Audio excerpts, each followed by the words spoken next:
ബംഗളൂരു ബെന്നാർഘട്ടയിൽ ലക്ഷങ്ങളുടെ കവർച്ച ധനകാര്യ സ്ഥാപനത്തിലെ ഏജന്റിൽ നിന്ന് 31 ലക്ഷം രൂപയാണ് കവർന്നത്. ബൈക്കിലെത്തിയ 4 അംഗ സംഘമാണ് പണം കവർന്നത് എന്നാണ് ഇപ്പോൾ ലഭിക്കുന്നവരെ കെ വി ശ്രീധരൻ. ശ്രീധരൻ, എപ്പോഴായിരുന്നു ഈ കവർച്ച? രതീഷ്, പട്ടാപ്പകൽ ആണ് ആയുധങ്ങൾ കാട്ടി ഇങ്ങനെ ഒരു കവർച്ച നടക്കുന്നത്.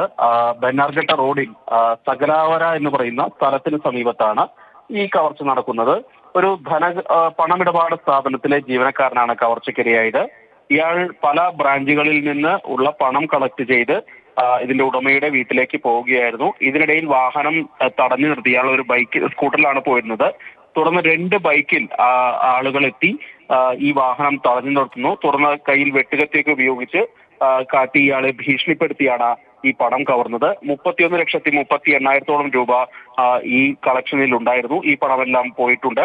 ഇയാളുടെ സ്കൂട്ടറും ഈ സംഘം അവിടെ നിന്ന് കൊണ്ടുപോയി. സ്കൂട്ടർ പിന്നീട് 1 കിലോമീറ്റർ അപ്പുറത്ത് ഉപേക്ഷിച്ച നിലയിലാണ് കണ്ടെത്തിയത്. ഈ കവർച്ചയുടെ ദൃശ്യങ്ങളെല്ലാം CCTV ക്യാമറയിൽ പതിഞ്ഞിട്ടുണ്ട്. പക്ഷേ ഈ കവർച്ചാ സംഘത്തിൽപ്പെട്ട ആളുകൾ 4 പേരും ഹെൽമറ്റ് ധരിച്ചിരുന്നു. അതുകൊണ്ട് ആരാണെന്ന് തിരിച്ചറിയില്ല. ഈ ബൈക്കിന്റെ രജിസ്ട്രേഷൻ നമ്പർ കേന്ദ്രീകരിച്ച് പരിശോധന നടത്തുന്നുണ്ട്.